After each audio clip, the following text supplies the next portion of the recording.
झारखंड में पेट्रोल पर 25 रुपए की सब्सिडी देने की घोषणा के बाद सवाल खड़े हो रहे हैं। बीजेपी ने हेमंत सरकार पर जनता को गुमराह करने का आरोप लगाया, तो इसकी प्रक्रिया में इतने पेच हैं कि सब्सिडी लेना इतना आसान नहीं है।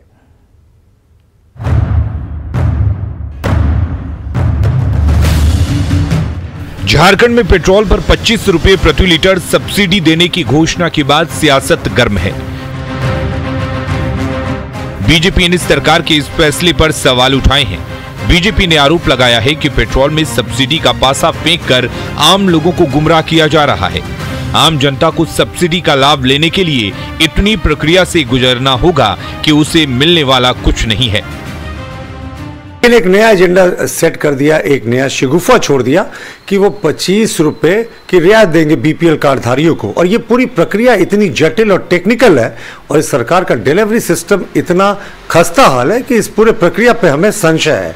अब आप सोचें कि इनका जो आधार कार्ड है वो राशन कार्ड से लिंक होगा और आधार कार्ड जो है जो रजिस्ट्रेशन व्हीकल का उससे लिंक होगा।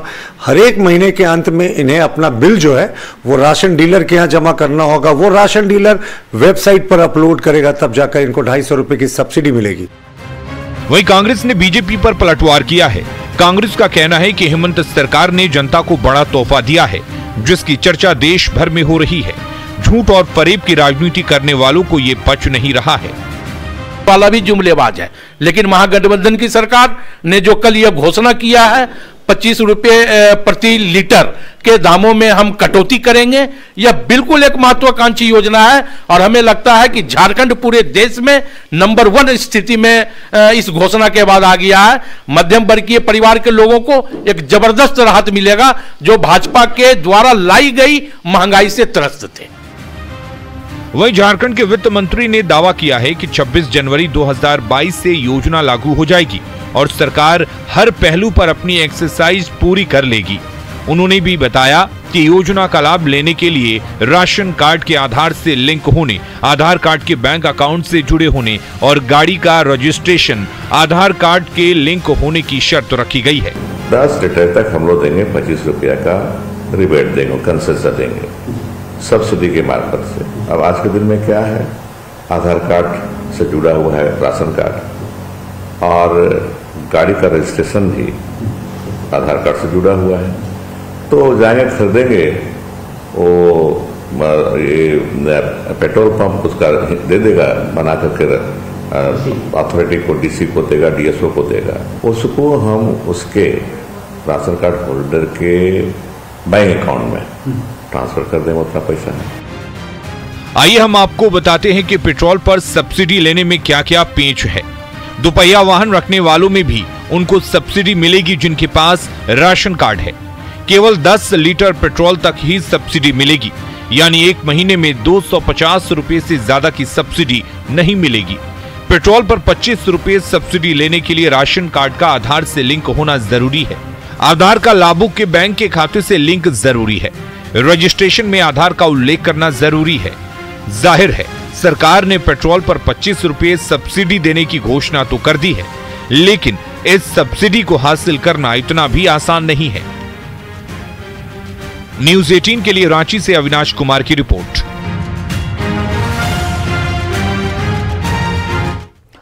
जमशेदपुर में पूर्व सीएम रघुवर दास ने हेमंत सरकार पर हमला बोला है। उन्होंने 2 साल की सरकार को झूठ और लूट की सरकार बताया।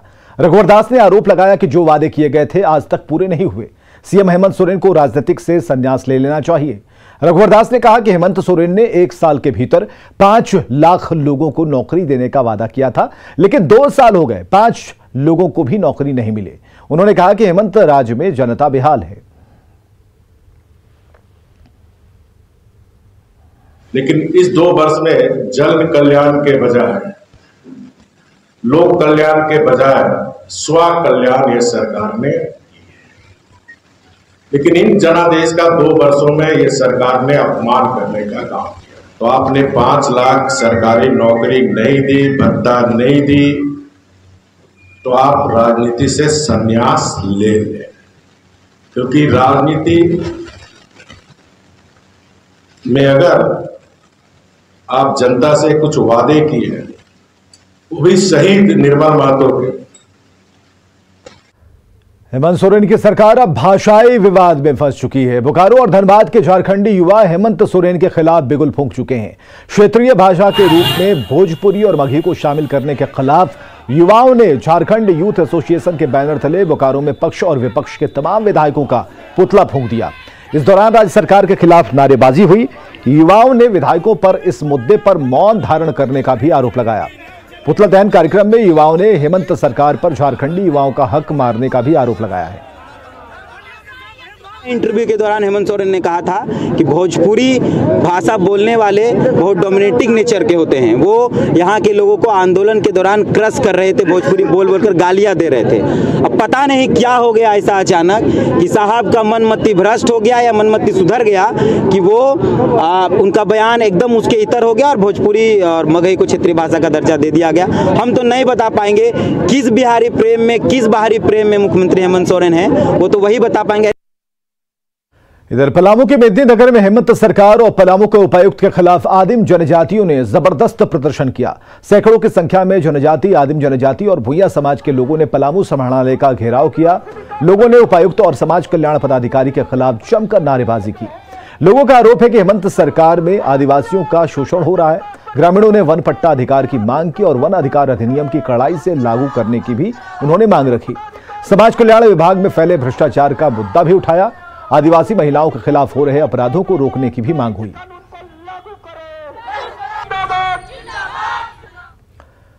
वर्तमान यूपीए सरकार के 2 साल का कार्यकाल पूरा हो गया और इस मौके के साथ झारखंड का इतिहास भी बदल गया।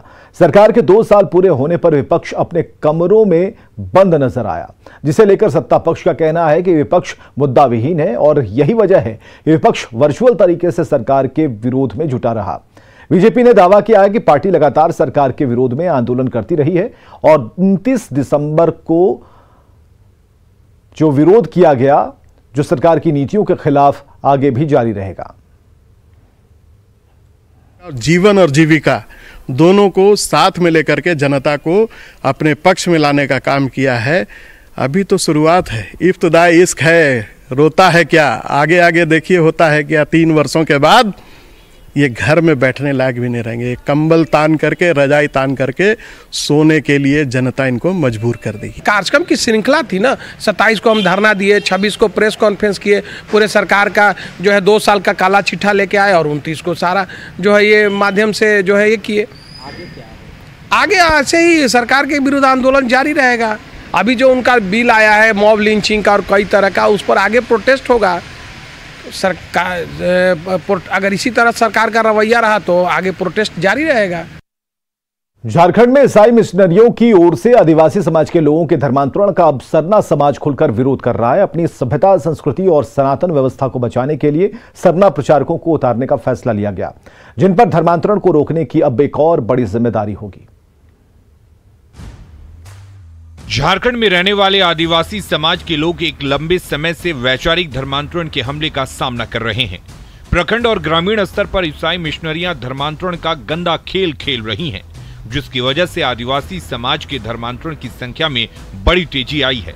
भोले भाले आदिवासी समाज के लोगों को नशे से दूर रखने, बीमारी ठीक कर देने और दूसरे प्रलोभन देकर उन्हें उनके धर्म से दूर किया जा रहा है, जिसको लेकर आदिवासी सरना समाज के लोग अब खुलकर विरोध कर रहे हैं। जो भी हमारे जितने भी महापुरुष हैं उनको हम लोग आदर्श के रूप में मानते हैं और इसलिए धर्मांतरण या धर्म परिवर्तन करना मतलब ये हमारे लिए बहुत माने चिंतनीय विषय है, हमारे समाज के लिए भी, और ये अभिशाप है हमारे लिए। आदिवासी समाज को धर्मांतरण करके उनका जो पुरखा का जो विरासत है, उनका जो अपना पहचान है, उससे भटका कर मानसिक गुलाम बनाना ये सरासर गलत है। क्योंकि आदिवासी जब धर्मांतरण करता है तो वो अपने धर्म के साथ साथ हर कुछ उसका छूट जाता है। झारखंड में सरना समाज को बचाने के लिए अब सरना प्रचारक उतर गए हैं। करीब 100 प्रचारक ग्रामीण इलाकों में आदिवासी समाज के लोगों के बीच सरना धर्म को लेकर जागरूकता फैलाएंगे। साथ ही प्रकृति से लेकर उनका जुड़ाव, उनके ईश्वर सिंगा बोंगा और उनकी संस्कृति के बारे में उन्हें जानकारी भी देंगे। सरना समाज के युवाओं ने ईसाई मिशनरियों को चेतावनी दे दी है। जो हमारे गांव में जो हमारी शाखाएं हैं, ग्राम शाखा है, पंचायत हमारी शाखाएं हैं और प्रखंड और जिला वार जो हमारी हमारे जो कार्यकर्ता हैं और सबों को हम लोगों ने दिशा निर्देशन दिया है कि अब जहाँ पर भी हो धर्मांतरण होता हो उनका आप विरोध करें। हमारे सरना समाज के धर्म प्रचारक लोग भी अब पूरा सब जगह जाने के लिए तत्पर हो गया है और हम लोग कर भी लिए हैं। अब आगे का जो हम लोग का रणनीति है वो समाज को एक जगह संगठित करके और जो ईसाई मिशनरी हमेशा इस चीज़ को बरगलाने का काम करता है वो कभी नहीं होगा। यानी अब लालच देकर धर्मांतरण का खेल खेलने वाले ईसाई मिशनरियों की खैर नहीं, क्योंकि सरना धर्म प्रचारकों की फौज अब मिशनरियों से लड़ने के लिए सामने आ चुकी है। मतलब साफ है कि सनातन सरना को धर्म का अंतर समझाकर धर्मांतरण की कोशिश जो हो रही है उसका अब खुलकर विरोध हो रहा है। मतलब साफ है कि अब सरना समाज के जो प्रचारक हैं गांव जाएंगे, प्रखंड स्तर पर जाएंगे, वहां जो जाकर लोगों को जागरूक करेंगे और बताएंगे कि आपका खुद का धर्म महान है, आपको कहीं और जाने की जरूरत नहीं है। संजय कुमार सिन्हा, न्यूज़ 18 रांची। एक तरफ सरकार ने पेट्रोल पर 25 रुपए प्रति लीटर सब्सिडी की घोषणा की, दूसरी तरफ गोड्डा में भैंस और बकरी बेचकर बिजली बिल चुका रहे हैं। दरअसल झारखंड में इन दिनों बिजली ऋण माफी योजना चल रही है। योजना के तहत 31 मई तक बिजली बिल के ब्याज को सरकार माफ कर रही है। गोड्डा में भी बिजली ऑफिस में बिल जमा करने के लिए भीड़ देखी जा रही है। बिजली बिल जमा करने आए एक शख्स दिनेश यादव ने बताया कि उन्हें बिजली बिल चुकाने के लिए एड़ी चोटी का जोर लगाना पड़ा। उन्होंने अपने घर में पाली हुई खस्सी को बेचकर 14,335 रुपए बिजली बिल जमा किया। वहीं बिजली बिल चुकाने एक शख्स पप्पू यादव ने उन्हें बताया कि उन्होंने अपने भैंस का बच्चा बेचकर 16,400 रुपए जमा किए। हालांकि बिल कितना माफ हुआ ये उन्हें नहीं पता। कल भी आए थे? हाँ, कल भी आए थे। तो कल क्या बोला है? कल क्या बोलेगा, लाइन में लगिए। लाइन नंबर ही नहीं आया। नहीं आया, क्या करे, वापिस चले गए, फिर आज आए हैं सर। कितना बिल है आपका? बिल 2,000 है, जो भी है सालों साल हम देते हैं जनवरी दिसंबर में, तो इसी रफ्तार में हम देंगे। अच्छा, उसी में इस बार भी? हाँ, इसीलिए हम लाइन में। तो 16,400 कुछ रुपया था, लेकिन आपको माफी हुआ? माफी तो हुआ है अभी नहीं, लेकिन अभी जमा करवा रहा है सबसे। अच्छा, जमा करा दिए? हाँ, जमा कराने के बाद में बोला है कि फिर जैसे डायरेक्शन आएगा ऊपर से। आप कैसे दिए अपने बकाया पैसे को? काढ़ा बेच के दिए, वो काढ़ी बेचे। चतरा में पुलिस ने 200 ग्राम ब्राउन शुगर के साथ 2 तस्करों को गिरफ्तार किया है। ब्राउन शुगर की कीमत 30 लाख रुपए बताई जा रही है। पुलिस ने राजपुर थाना क्षेत्र के हरहद गांव निवासी जोधन यादव को 200 ग्राम ब्राउन शुगर के साथ गिरफ्तार किया। महोदय, चतरा को गुप्त सूचना मिली थी कि राजपुर थाना क्षेत्र के हरहद गांव के रहने वाले जोधन यादव हैं, उनका कोई वैध कागजात उन्होंने नहीं दिखाया गया है। इस प्रकार ब्राउन शुगर अवैध रखना एक गैर कानूनी काम है। इसके तहत में हम लोगों ने राजपुर थाना में विधिवत FIR दर्ज किया है। साहिबगंज के राजमहल प्रखंड के शोभापुर गांव में गंगा नदी से कटाव थमने का नाम नहीं ले रहा है। यहां पिछले 15 दिनों से तेजी से कटाव हो रहा है। यहां 200 फीट लंबाई और 25 से 30 फीट चौड़ाई में जमीन धंसी है। इसके आसपास के ग्रामीण भी काफी दहशत में हैं। ग्रामीणों का कहना है कि कटाव की सूचना जनप्रतिनिधियों को दी गई, लेकिन किसी ने सुध नहीं ली। अच्छा, पूरा धस के जा रहा है, उठेरा वगैरह जितना भी है सब चल गया, पत्थर तो सब नीचे, जमीन कट के पूरा गाछ जो फसल लगा हुआ है वो भी चला गया है। आलू, मुरई, गोभी, बैगन जो भी है सब जा रहा है मेरा। हमारे घर के सामने गंगा नदी आज से 10 दिन पहले से ज़मीन धंसते जा रहा है। मैंने बहुत अखबार वाले को बुलाया, ओझा जी को फ़ोन किया, कर्मचारी को फ़ोन किया। अच्छा, कुछ लोग आए, देख करके चला गया। अब हमारे बाथरूम बने के जाने वाला है, हम लोग घर से बेघर होने जा रहे हैं। अभी तक प्रशासन की ओर से कोई सुख सुविधा हम लोग को प्राप्त नहीं हो रहा है। गिरिडीह में सरकारी स्वास्थ्य सेवा चरमरा गई है। चैताडीह सरकारी अस्पताल में पिछले 3 दिनों से डॉक्टर नहीं पहुंचे, जिससे मरीजों को काफी परेशानी हो रही है। मरीज आते हैं बीमारी ठीक होने की आस में, लेकिन जब डॉक्टर नहीं आते तो फिर निराश होकर लौट जाते हैं। इससे तंग आकर मरीजों और उनके परिजनों ने जमकर हंगामा किया और इसके बावजूद स्वास्थ्य विभाग के अधिकारी लापरवाह बने रहे। एक और तो जिले में कुल स्वीकृत पदों के केवल 25% डॉक्टर ही तैनात हैं। उनमें से भी बहुत डॉक्टर सप्ताह में 4 दिन गैर हाजिर रहते हैं। चैताडीह के साथ दूसरे अस्पतालों का भी कुछ यही हाल है। आरोप लोग लगा रहे हैं कि गंभीर स्थिति में पहुंचे मरीजों को झांसा देकर अस्पताल के कर्मचारी निजी अस्पतालों की तरफ भेजते भी हैं।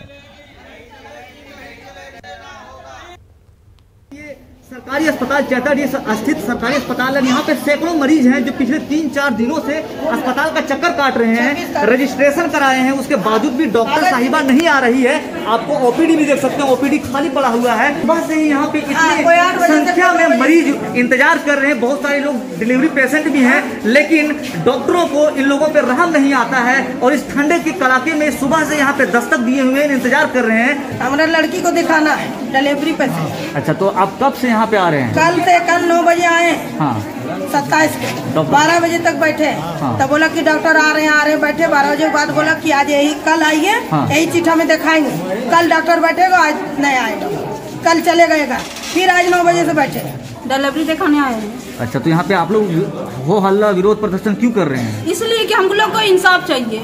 बस क्या इंसाफ चाहिए? इसलिए इंसाफ चाहिए कि हम लोग रोजाना इसी तरह घूमते रहे। हाँ। हम लोग गरीब हैं तो फ्री इलाज होना चाहिए क्या? नहीं। हाँ। पैसा लेकर इलाज करना चाहिए।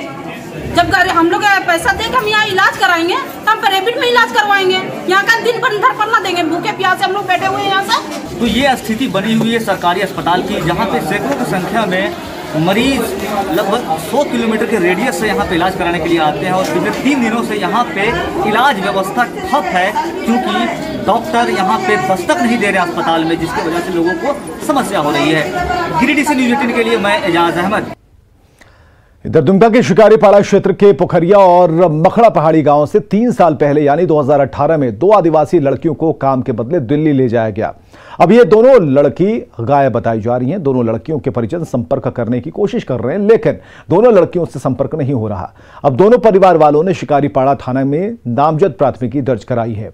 दोनों लड़कियों को पश्चिम बंगाल के वीरभूम जिले के कार्तिकपुर गांव की आरती हांसदा ले गई थी। थाना प्रभारी ने बताया कि आरती हांसदा के खिलाफ मानव तस्करी से संबंधित शिकायतें मिली हैं। इस शिकायत के आधार पर पुलिस कार्रवाई में जुटी है।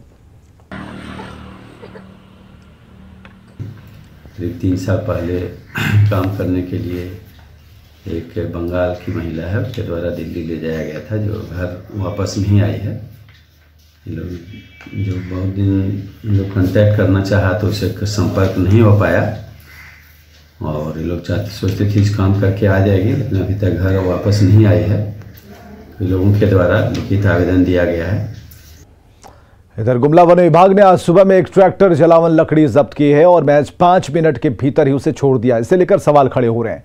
बताया जा रहा है कि सुबह में ट्रैक्टर पर जलावन लकड़ी को करमटोली होते हुए गुमला शहर की ओर लाया जा रहा था। इसी दौरान वन विभाग की वनरक्षी राजकुमार साहू ने ट्रैक्टर को रुकवाया, ट्रैक्टर समेत लकड़ी को जब्त किया और फिर वनरक्षी और ट्रैक्टर मालिक के बीच क्या बात हुई कि ट्रैक्टर 5 मिनट के भीतर ही छोड़ दिया गया। इसे लेकर वन विभाग पर कई सवाल खड़े हो रहे हैं। अब वन प्रमंडल अधिकारी सफाई देने में जुटे हैं। सबके माध्यम से ही पता चली, तो जो प्रथम दृष्टया लगता है कि वो जलावन था। अब जलावन क्या है कि वो टीपी फ्री हो सकता है। बहुत बार ऐसी घटनाएं हुई हैं कि जलावन ऊपर में है या छाल है और नीचे बोटा रखा रहता है, तो उसकी पड़ताल के लिए वनरक्षी ने उसको वन परिसर में रखा होगा, लेकिन जब पड़ताल हो गई होगी तो फिर उसको जाने दिया होगा। लेकिन इस संबंध में एक पूरी जानकारी रेंज से मांगी गई है, गुमला रेंज से। जैसे ही वो आएगी तो आपको सूचित किया जाएगा। और खबरें लगातार जारी हैं, बने रहिए हमारे साथ।